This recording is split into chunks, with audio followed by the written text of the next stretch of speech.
Hi, this is Aaron Azarod, and welcome to the 42nd episode of the Truth Island podcast. Back in the day, you probably remember walking through the halls of your local Barnes& and Noble and coming across these books entitled The Idiot's Guide to Carpentry or The Dummy's Guide to Investing, which were meant to serve as an introduction to topics that typically required classes or years of schooling. As technology has now progressed, these books have long since gone out of vogue and have been replaced by countless hours of streaming videos and tutorial packages designed to walk a novice to an intermediary or even expert level of understanding or performance. Yet, with all of these one-stop shop tutorials and materials, a question emerges. How many of us are actually capable of getting through one of these books or online tutorials? Those of us old enough to remember the stack of do-it-yourself books may recall that they never got through the very first page. Is this merely a question of motivation, or are some of us just not capable of learning without the gentle hand of an instructor? I am joined with Michael, an autodidact or person that learns on their own. Michael, were you one of those kids that got through the Dummy's Guide to Acting? No, I wasn't one of those kids that got through the Dummy's Guide to Acting. But as far as my story goes, as a filmmaker, poet, philosopher, many things, I had to overcome my fear and my ego by signing up for an acting class. Something I was always interested in from when I was young. And I didn't really quite know it, but I just loved movies and cinema so much. It was so important to me and so impactful. But I procrastinated most of my life, in and out of school, being kicked out, being the class clown. I like to be the center of attention, so I like to perform somewhat in school and make laughs. So there was some sense of performing there, whether I knew it or not. But as far as I got caught in the working lifestyle, of the hustle and need to make money for society, the imprisoned society that we live in, the need to survive essentially, and it became comfortable as well as distractive non-productive relationships, unhealthy, abusive relationships, toxic partners, and stuff to continue the stifling of myself and cultivating my passion and what I wanted to do until about 25 years of age, 24 years of age. I experienced, I guess you could say, a quarter life, midlife crisis, and I just went into a dark hole. I would wake up shaking with anxiety. For the first time in my life, I never experienced anxiety at all or anything like that. Just the regular existential depression that we all frequently go through when we lose someone, or just the mysteriousness of life, or to not fulfilling our purpose or duties or what we're interested in. You know, whether we know it or not, whether we distract ourselves with drugs, alcohol, and immediate gratification of television, non-productive uses of the internet, which I use heavily for being an autodidact and self-education, and because you Hmm. can find bias, unbiased knowledge, and determine your own logical, rational explanations about it, which is beautiful. And books in itself, the library is a free place. It's the one form of free education, the public library. But I mean, aside from that, once I started, I signed up for meditation because mindfulness meditation, because I couldn't even cope. I just I wanted to overcome whatever I was going through. And I knew I needed to take productive action in order to do so. And the one thing that always stuck in my head was acting. So out of that fear, I finally signed up.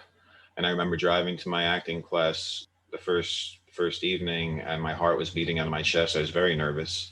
I was incredibly nervous, but I knew it was something that I had to do because it was something that I was interested in. And mindfulness meditation helped me non this actionless derived action towards what I wanted to do.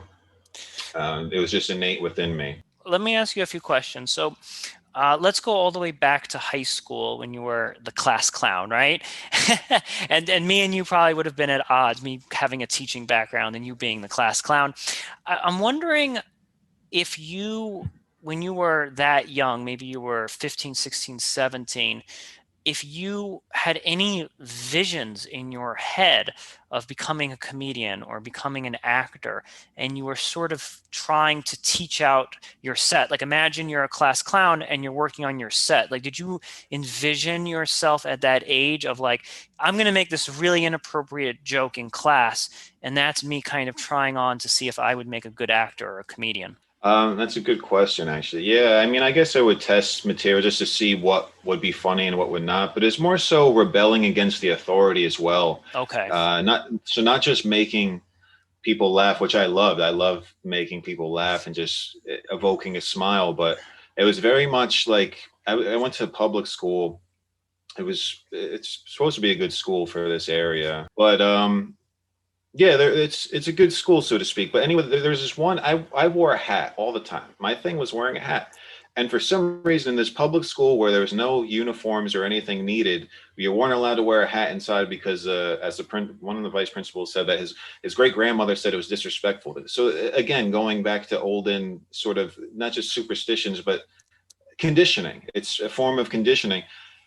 It's just weird. So like I used to get suspended for wearing my hat, and the teachers would actually come up and take the hat off your head, which is now today that would is a form of abuse, so to speak. You can probably sue the system for that, which is weird. But yeah, I like to rebel against authority, but yeah, I guess you could say I would test material. I wouldn't really care if it laughed. It's not like I was writing it down to like be like, oh, this joke worked, you know? When you were going to this quote unquote like good public school, right? Did you Mhm. rebel against things that did not like make logical sense to you? Like it seemed, because it seems like you like to learn, but when there was like a system that had rules that were not really like directly related to what you were learning, you found that to be kind of a problem. Yeah, I didn't like being told what to do and not explain why. Like it's like as I write, educate, don't enforce, you know? Mm, And compulsory schooling is all about enforcing, obedience, subordination. They say kids are supposed to ask questions, but that's not the case in public school or any form of education really for the most part. It's you say if they do say, "Oh yes, be inquisitive, ask questions, be curious about life."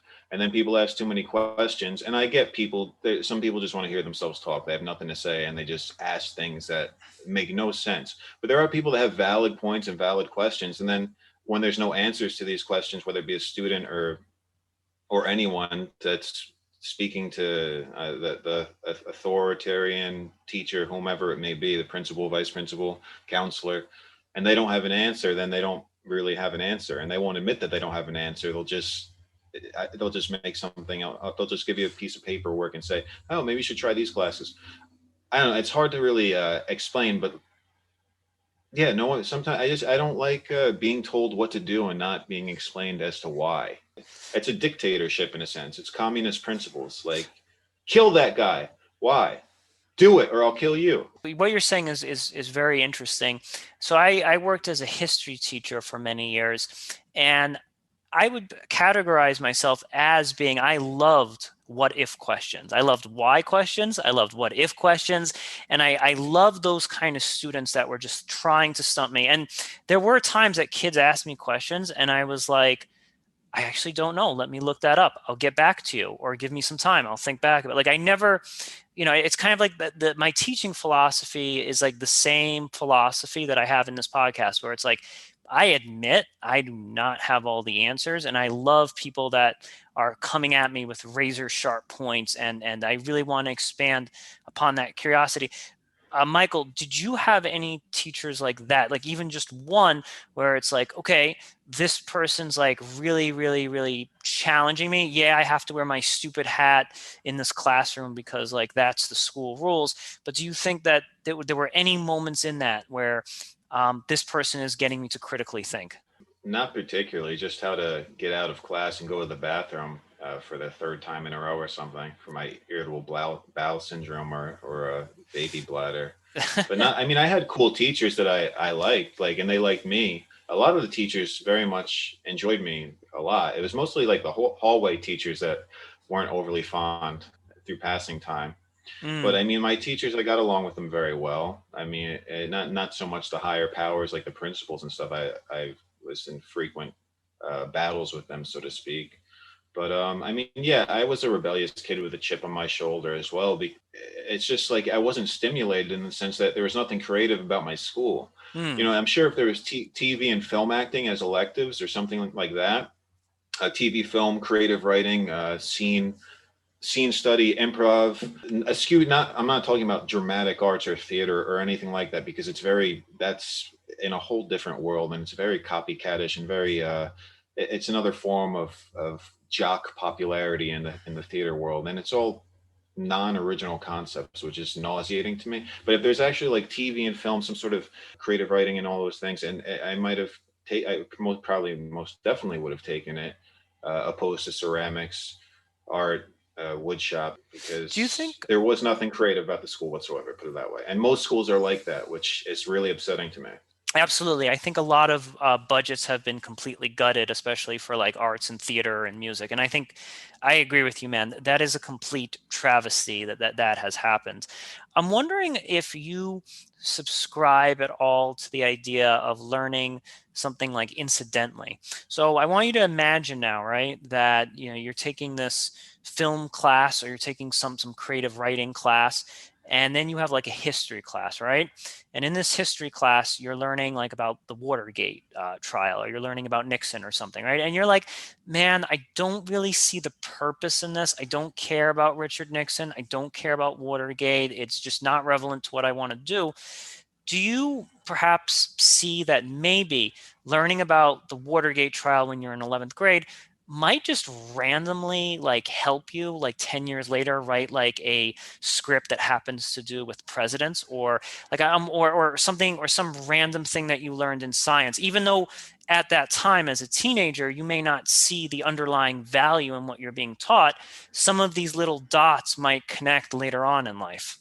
No, not at all. There's things that I'm learning now and people that I'm learning about and books that I'm reading now that I would have never even bothered to pick up when I was that age.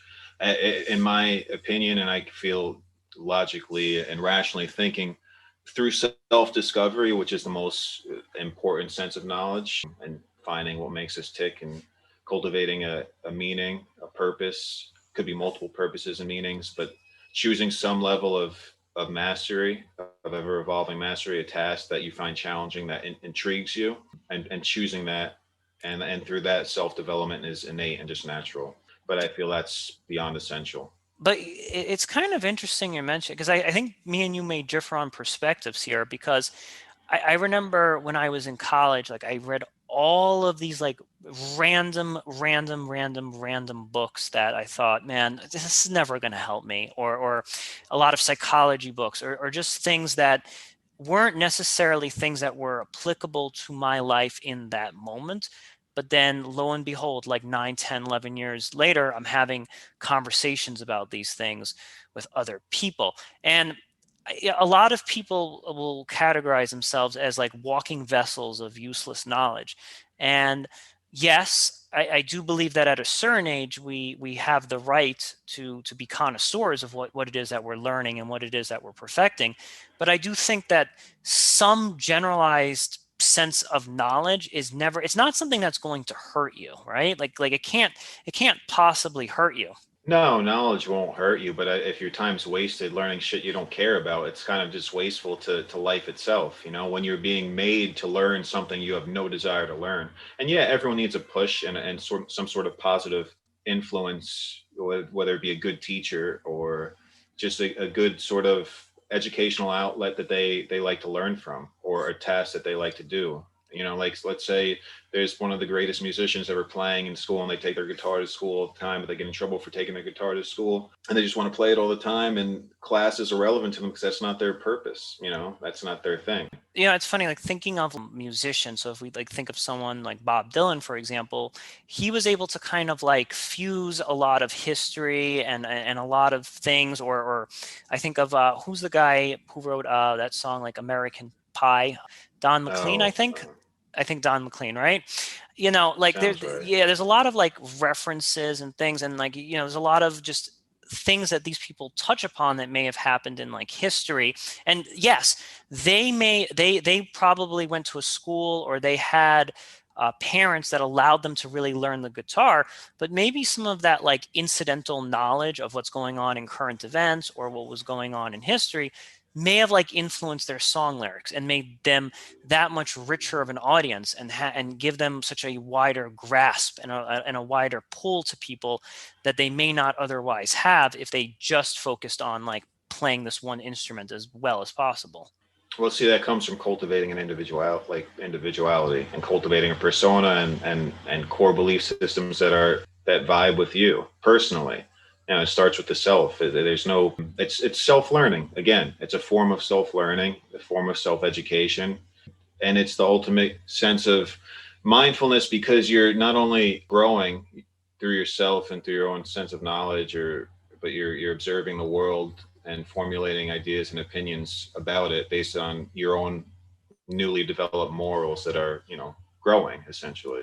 So, and also back to what you said in regards to, you used to read psychology books and things, and now it's coming to light now with what you're doing. Sure. But it was a difference reference question, because you said about the Nixon thing. So it really depends on what you're made to learn, that Yes. will help apply later in life. Like, see, when what you were learning it was purposeful, because it was a form of self-help. You're learning about, I'm all for mindfulness, psychology, philosophy. None of that is, that's not in school at all. There's no philosophy class. It's not like the ancient Greeks where there was like knowledge and wisdom was power, like true power, godlike power. Now it's just like, it's literally the reason why. Another thing, the reason why the budgets are being cut for the arts, it's purposeful. It's intentional, because the arts create liberation of the self and create evolution. They don't want evolution. The higher powers, people in charge, they don't want that. They want conformity, obedience, factory workers, people that listen.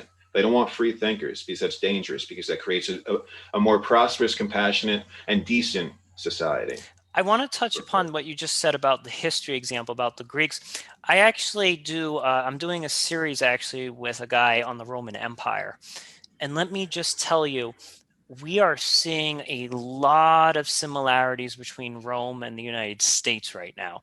And as a 16-year-old, as a 17-year-old, Roman Empire, I don't care about that. That has nothing to do with my life, or I'm never going to need to know that. But I think that interest was kind of embedded in me in a very young age.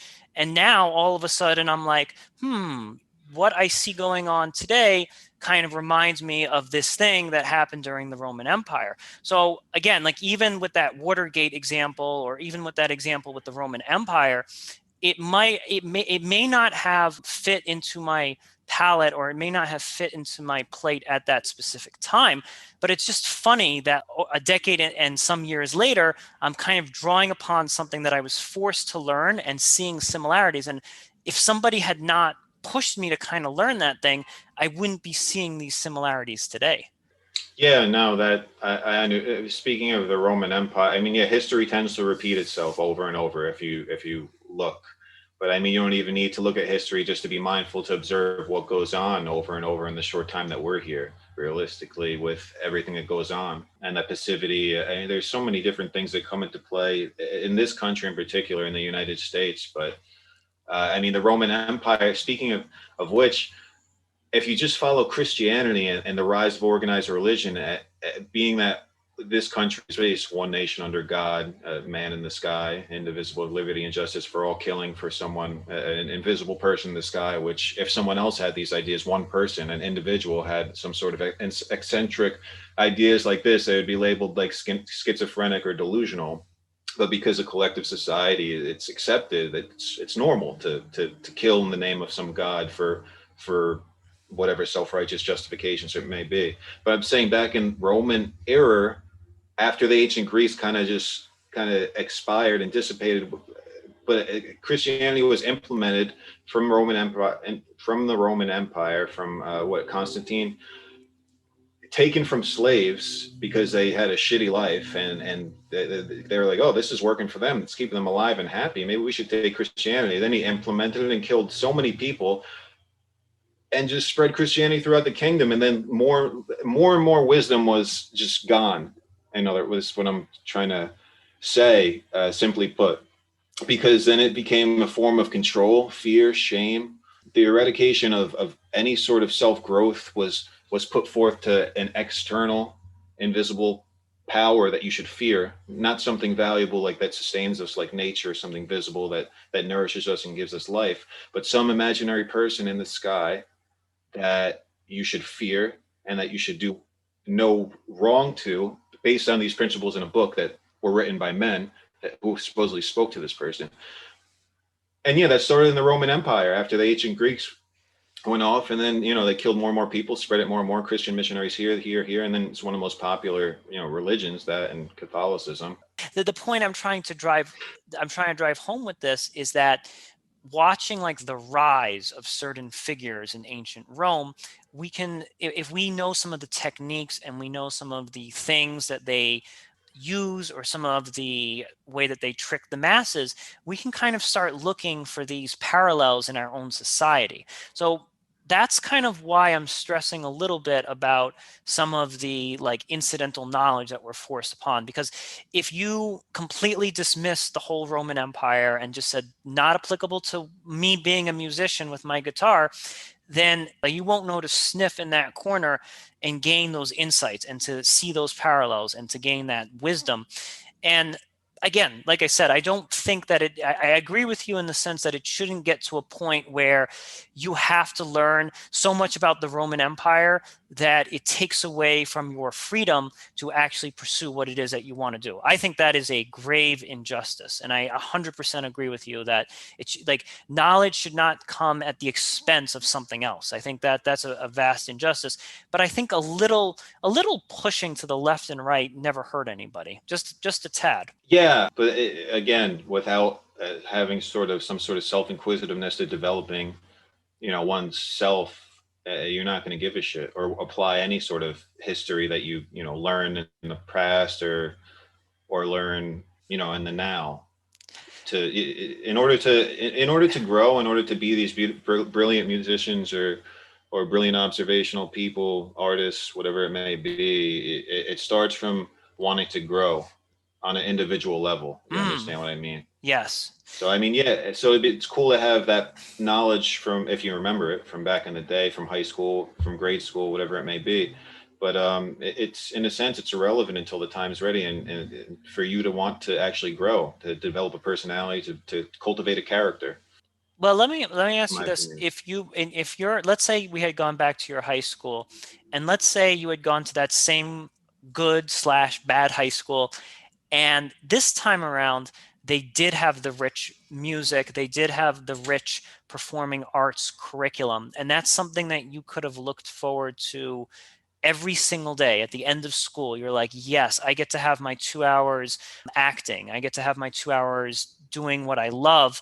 Do you think that it would have made the general knowledge a little bit more bearable? Just having that carrot at the end of the day, and then that kind of, you would have been able to see the fusion of like, okay, because I'm developing myself as an actor, it's okay to read about Shakespeare because who knows, as an actor, I might be dragged into a Shakespearean play.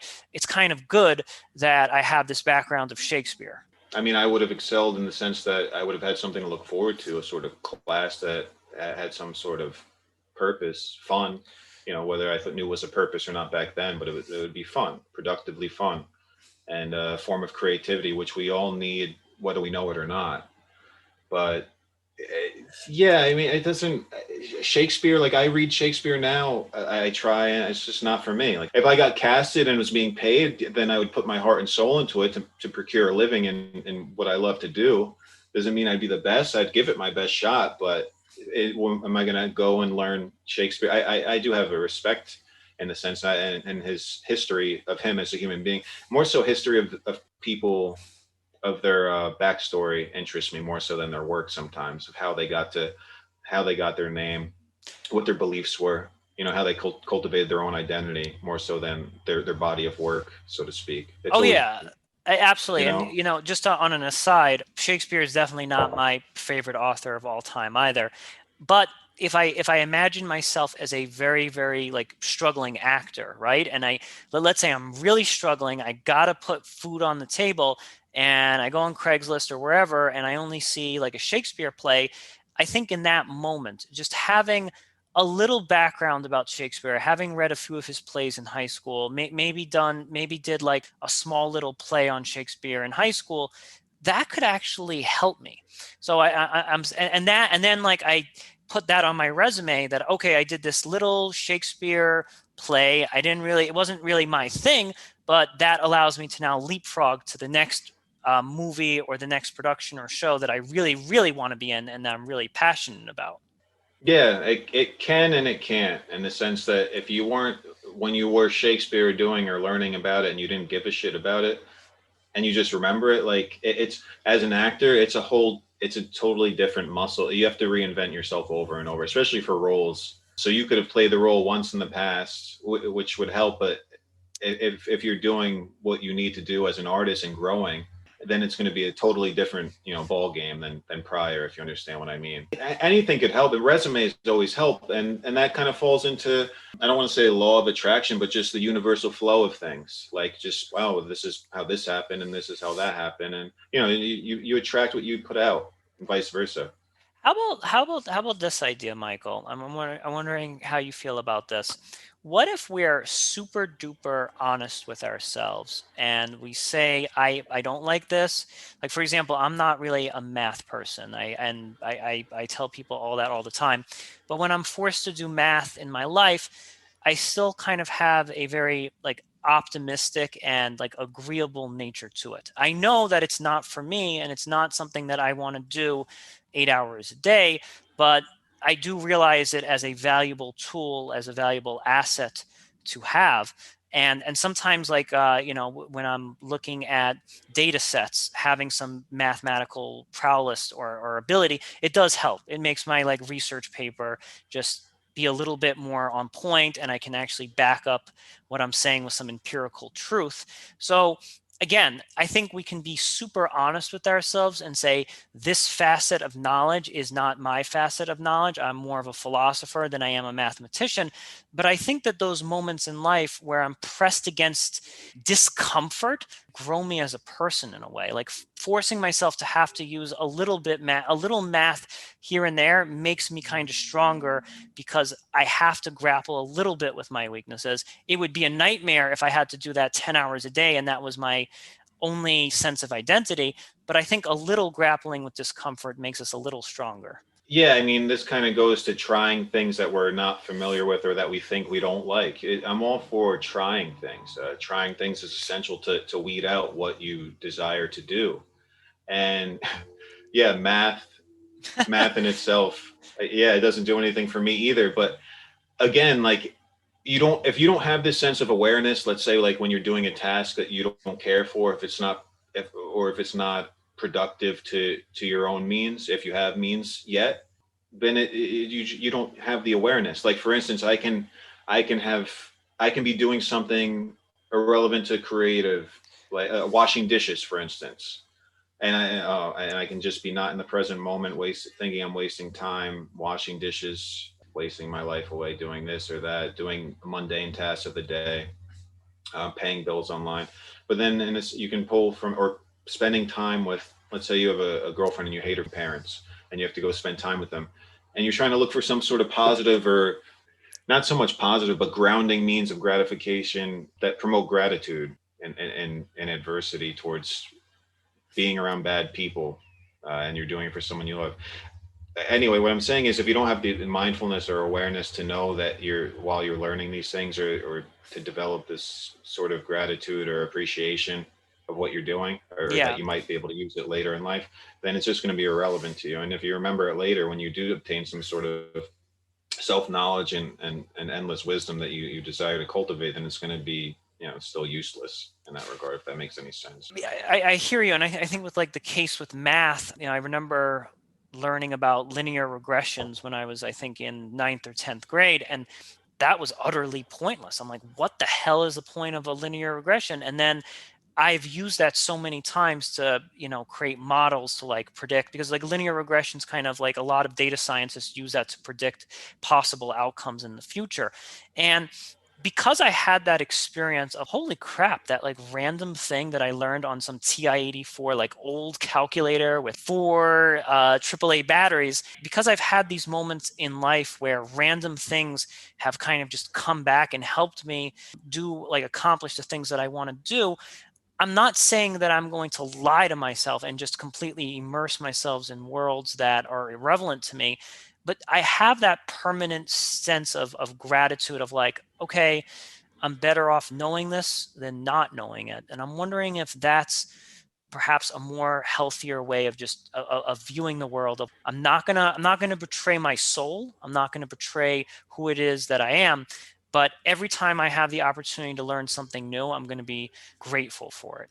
Yeah, I mean, not everyone has that gifted sense of being like you did. You might have unconsciously knew that you were going to be applying this knowledge and fought against your ego and just learned it despite, early on before you even had this, awareness of what you wanted to do or what you wanted to be. I wish at 15 I was that enlightened, my friend. You don't know that your unconscious, the collective unconscious, from our primitive ways of being to just our current ways of living now, everything that's in us, and your higher kind of demonic force. You don't know. We just don't know. Same with my performing ability of me wanting to make people laugh. These little seeds that were planted that we just didn't yet water. Yeah, we Sure. simply just don't know. Even I remember one time I was like I used to see a lot of comedy with my friends in like the West Village in the city, like there's all these like bars and stuff, and occasionally there was like a comedian that would just like throw in a history or joke, and that really got me. Like nobody was laughing at all in this like cruddy like dark basement, but that random joke just hit that random person. And like I feel that sometimes like the universe has these like random ways of bringing things together, and they always in the moment seem completely unrelated. Like I'm thinking of, like one of the classic themes in a television show is that you've got your A plot and then you have your B plot, but then the writers kind of intersect the A and the B plot and they just come together in some way. Like, oh yeah, that guy who was robbing the bank, he ended up being the guy in the end who saves this. You know what I'm talking about? Yeah, I mean, there's definitely this sort of synchronic power in the universe that I feel that is part of our own sort of intuitiveness and higher sense of self, where we have this hypersensitivity towards what we desire most and what we fear most, in order to go against it, fate like head on, and face it, and not to so much overcome your fears, but just make peace with your fears by taking productive action. Again, like what deters people most from self-education, self-knowledge, from pursuing something they're interested in, pursuing some sort of mastery, some sort of ever-evolving mastery, is the lack of patience. Mm, They mm. desire immediate gratification for what they do, or they're doing it for someone or something or a group of people outside themselves, for appearance, for social validation, and they which means that it's not true to them, to themselves, and they just give up, or they don't have the innate talent that someone else has and they don't want to put in the hours. It's another form of laziness, and it is a lack of desired mastery, so you don't really deserve to become an ever evolving master of the task. It's not truly your own nature, so you have to then again discover something else. You have to fight your ego and put the hours in and sit and do it, because there's not time there's times where I don't feel like writing, like screenplay after screenplay or book after book, but there's times when you just have to do it. It takes structure and routine. Self-knowledge takes structure and routine. That's something I had meaning to say. It's essential. Structure and routine. You need structure to become structureless, and to promote some sort of innate action to your sense of true core beliefs and true core motives and drives. Like you need to give yourself really good oil to lubricate your engine, and have it run the most productive that it can. I want to speak to your strengths a little bit because I gave you like a little bit of a hard time in the beginning, but now what I think you're touching upon is really, really some golden nuggets here, because we have people that, and I agree with you, we have people that follow a prescribed path of, let's say, let's just say for the sake of argument, I am following the prescribed path of being an accountant or something, and I'm just going, I'm studying, I'm learning it. I think as an autodidact, though, that gives you the free will to question, wait a minute, is this actually what I want to be studying? And I think that's a valuable strength that you're bringing up. Yeah, because for the most part, society, conventional society either goes with what their parents want them to be, a doctor, lawyer, this or that, or what society not so much asks of them, but what they think that is is good in society as far as societal comfort, money, stability, job. This comes into play with relationships too. Relationships, losing yourself to someone else can be the greatest form of procrastination and just self devaluation, because a real relationship, a real partnership would be promoting of the individual on both sides and helping one another develop themselves so they're both to their ideal and beyond it. You Mm, know, mm. not getting lost in the mesh of that fairy tale romanticism that we're conditioned to believe through all these stories that we hear. So the autodidact has to really thoroughly know themselves well, and they have to question everything that they're doing and sort of asking. It's almost like a daily mantra or question that you have to ask yourself, like, should I be learning this? Should I be doing this? Should I be doing this? And it's just a never-ending question that you ask yourself, and I think that's really, really, really, really critical. And I think it touches upon what Socrates says, know thyself. I think that if you are asking yourself what you are learning every single day, and let's just move beyond primary school. Now you're 25, 26, you don't really need to sit down and no one's telling you to learn that trigonometry. You have that freedom to kind of know thyself and learn what exactly it is that you want to build yourself in. Yeah, the problem with that is when people graduate college, there's this propensity towards laziness because there's no one to tell them what to do. That's There's true. people Yes. people want freedom, but they fear it. They fear the death of. They fear freedom ultimately. They want freedom, and then when they have it, it scares them to death. They don't know how to take it. The same with people in this country. It's the same form of pacifications of Republican Party, Democratic Party, all of that thing.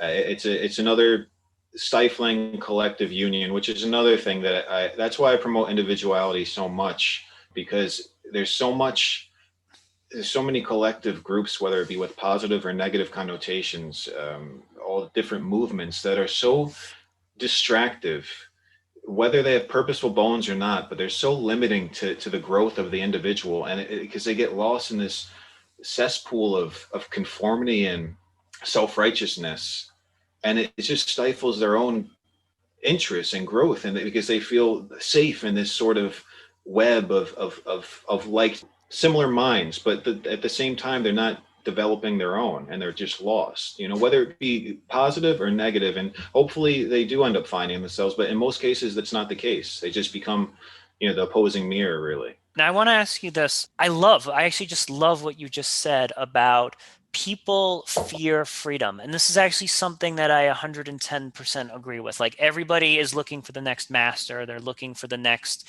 corporate job or whatever. They want security, right? So there's this like need to be secure and to be protected as opposed to embracing freedom. So I'm wondering that maybe to become a true autodidact, you need to stop being afraid of freedom. Do you think that that's an essential quality to self-learn, is that you say to yourself, I'm going to read this random book right now because I want to. And I think that that takes a certain comfort with freedom. Yeah, well, freedom's not constitutional. It's not governed. It's a state of being by the individual, first and foremost.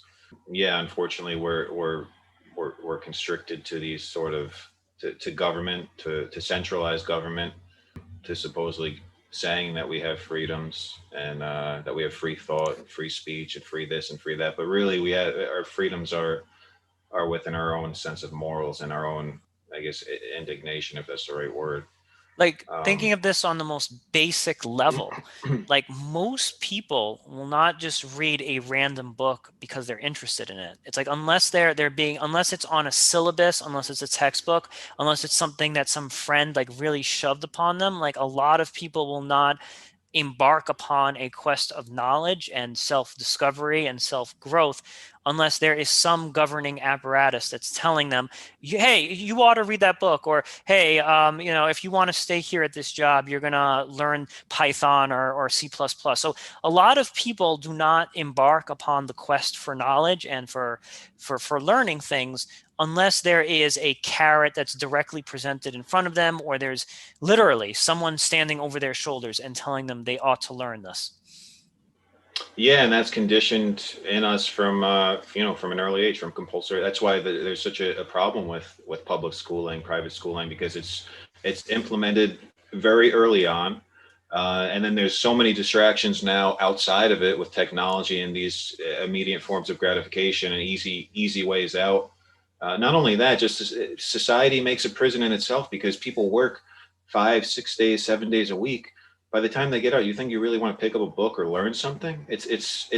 Literally a prison, because like who wants to? It's very rare that people will, even if you have some sort of hobby, it's difficult to pursue it when you're working and trying just to survive in society and make money and support your family or whatever it may be, or just support yourself. The system, whether by accident or by design, it basically exhausts us, right? It leaves us in such an exhaustive state that picking up that book is just, such a Herculean task that the vast majority of us are just not willing to do that. I'm wondering about you, Michael.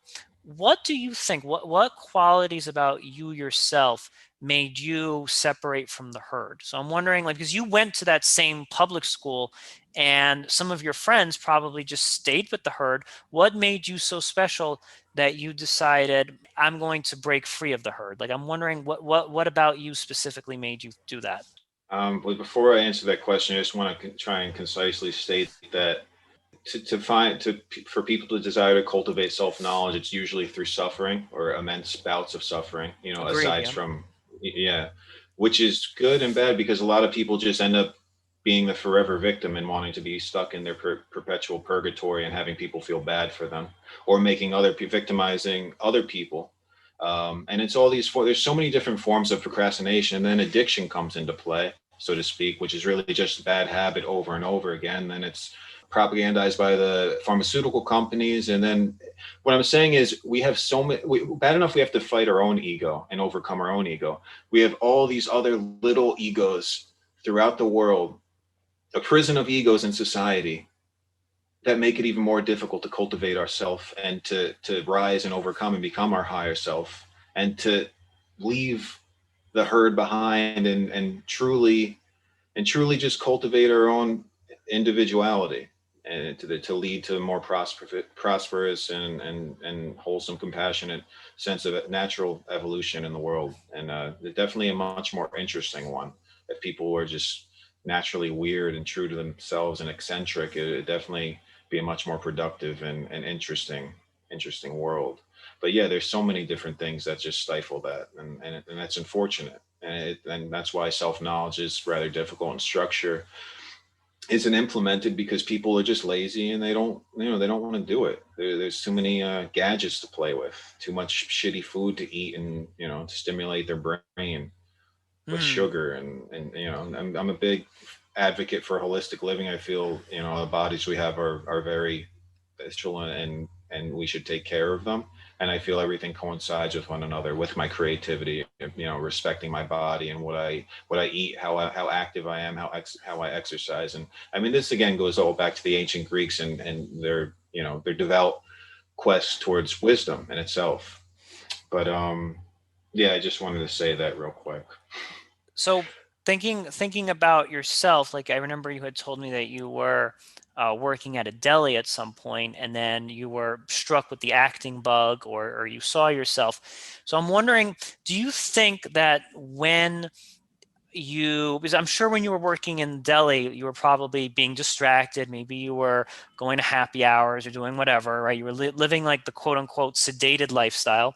And then Yeah. maybe when you came to the full realization that I must be an actor, then all of the audio didactic tendencies and behaviors started to kick in because that was your ultimate goal. So maybe formulating an archetype of a goal that you want to achieve is what then led all of the other little mini steps of like, okay, I'm going to, get this book, train with this guy in acting. So does that make sense? Yeah, and you asked what separated me in a sense from the herd, but I would say I've always been a very strong-minded person in the sense that I never did what I didn't want to do. I was never a partier. I never drank. And when my friends started doing that, I kind of felt lost because, we grew up like skateboarding and everything, being very active and being outside and having fun and messing around. Then everyone just wanted to go to parties and I saw like the escape and the desire to want to fit in, and it nauseated me. I was like, why do you want to do this and fit in? Well, experimentation's one thing, but people just didn't want to be who they were, and I saw right through that. And that's why I always hung out with older people and with my family, with my parents, and with their friends. Because as far as what differentiated me is, I always stayed true to myself. I was always strong-minded, and I always got people to do whatever I wanted to do. So I guess I was a sort of a director back then, because for some reason they would just listen, whether it be like my friends mowing the lawn or changing the oil on my dirt bike, just stupid shit. And like, why are they doing this? My Mm. parents would be like, why you should be mowing the lawn? I was like, why they're doing it? Like, and they thought it was rather profound because I got people to do things that I didn't have to do. A little dictator like, but anyway, I've always been strong minded. I've had that sort of, I've been, that's one of the innate sort of personality traits that I was sort of, I guess, gifted with or more aware of. I guess having a high level of, I don't know how I would characterize this personality quality, but high levels of social resistance. Not because it's interesting that you mentioned that you didn't like the school that you went to and you kind of had a disdain for the authority figures that ran it. But it's interesting that you also had a disdain for the authority figures in that of your peers. So I'm sure that there were some of those friends that were like, come on, Michael, just grab a drink Oh, with all the us. time. Yeah, Peer all pressure all the time. Smoke this, smoke that, try this.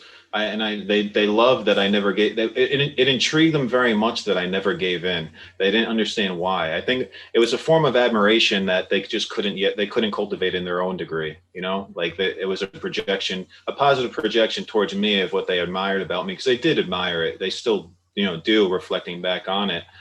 But and it wasn't just to like be different. I just had no desire. I just don't have a desire to do so. so maybe like so you have this healthy social aversion, and I think when you have social aversion, then that's going to lead you to kind of maybe take the steps. Like you have that confidence of like, well, I have the confidence to net like to spend all of my early 20s not attending these like stupid parties and drinking and doing things that I don't believe in.